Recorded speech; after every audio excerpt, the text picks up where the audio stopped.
That's one hell of a way to be resilient. But before I get into my soliloquy, I just want to point something out. That officiating crew, absolutely garbage, okay? The refs sucked. There was too many missed calls on whether it was the Bengals or whether it was the Steelers. A bunch of bullshit calls that was called by these damn refs. Get all three of them, all four of them out of the goddamn NFL. You need to take those zebra shirts and put them on actual zebras because they can be better officials than those motherfucking officials over there. But let's get into the soliloquy on what the hell just happened in the game. I told you before, time and time again, the toe of Chris Boswell is efficient, okay? Even when they had an offsides call on the last game-winning kick, when he went over and hit Boswell in the toe, it didn't hurt him because he was able to still kick it through the uprights and win the game. Let's talk about the resiliency of Mike Tomlin coaching this team, being down 17-0. We score 20 points, and then, not 20 points, 23 points that we put up to hold them just to 3 in the damn second half. That's how you be resilient. Big Ben, you turned it on in the second half. Did you throw an interception on the first drive? Adam Jones, yeah, he picked it off, used his dreadlock powers. Did it stop you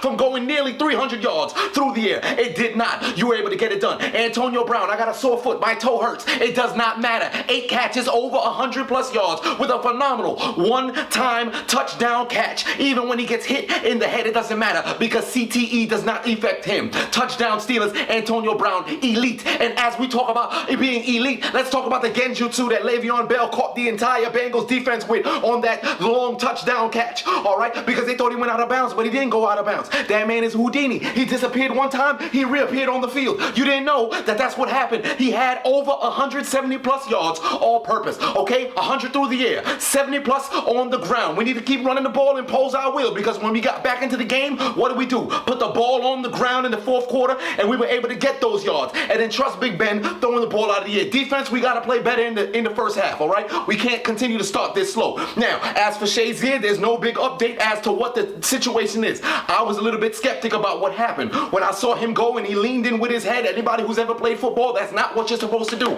You got to go with your shoulder. You can't go with your head, but crazy things happen in football. I'm praying for you. I'm hoping that you're able to get healthy, all right? Because it did not look good. Hopefully your legs are still able to work. You're not paralyzed, anything like that, because most importantly, health is first when we're talking about the Pittsburgh Steelers, when we're talking about football. Now, Juju Smith, what you laid out perfect. To be quite honest, I don't feel bad for Perfect at all. Do I think it was a dirty hit? No, not really. Peel back blocks are continued. They're considered illegal now, but to be quite honest, because it's Vontaze Perfect, fuck that dude. But do not stand over anybody. We are down by 7 points at this point. There's no reason for you to be standing on top of people, flexing as if you did something huge because you're giving 15 yards to us. You're pushing us backwards, all right? But speaking about penalties, the Bengals gave a franchise record out there, and you know they played dirty, all right? They said it on the broadcast. I believe it was John Gruden who said it. When we play against the Ravens, it may be smash mouth football. It may be rivalry, big time hitting football, but it's respectful. Every time we get on the field with the Bengals, it's always something dirty. People are getting hurt left and right. You've seen a body on the floor every single quarter this game.